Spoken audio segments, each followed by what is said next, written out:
The jump shot changed everything. Not just basketball, but my life and even my music. But it didn't happen right away. The summer before my Madison Square Garden game, at camp, my brother started taking a jump shot, and he started becoming known for it among his friends. I used to hear them talking about it. So I decided I have to learn to take a jump shot. So I started taking a jump shot, only I was taking it all wrong. And thinking back, it's kind of embarrassing that I didn't figure it out. But all I had to do was watch my brother, who, he had this two-handed shot over his head, or watch any pro, they shot. But the idea of shooting the ball from over my head while jumping somehow didn't compute for me. So I would shoot from here, and I'd jump up and I'd shoot. And it didn't work. I was a very mediocre shooter. I mean, I wasn't horrible, but I wasn't good. But I tried out for the freshman basketball team in high school, and I made it. And I still had my height. And I don't remember a whole lot of detail about the season. I remember we lost every game. I was bullied throughout high school, and some of the bullies were on the basketball team, so that wasn't really that much fun.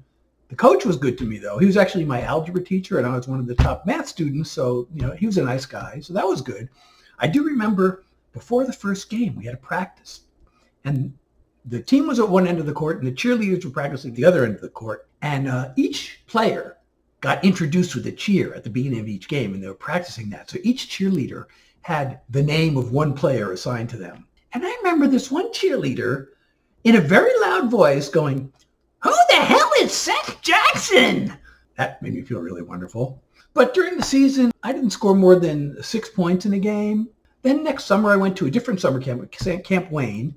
And, again, I was a okay player. Sometimes I started, sometimes I was sixth man.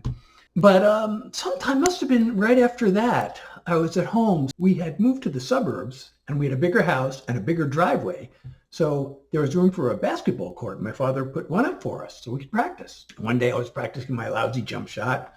And just on a lark, I don't know why, I thought, I wonder what would happen if I did that and I shot it from over my head. So I tried it. And swish. Wow, that felt pretty good. Let me try that again. Swish. Swish. I got 5 in a row. And then I was so excited, and at the same time, I didn't want to break my streak. So I just ran inside. I thought, I'll see you tomorrow if I can still do it.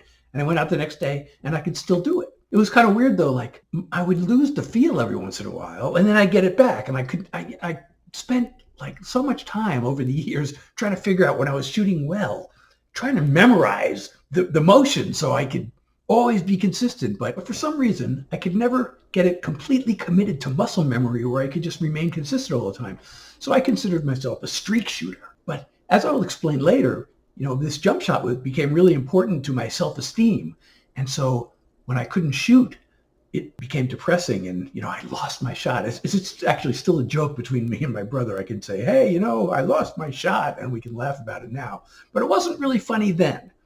But then came the summer of '71, which I'll tell you about in the next video.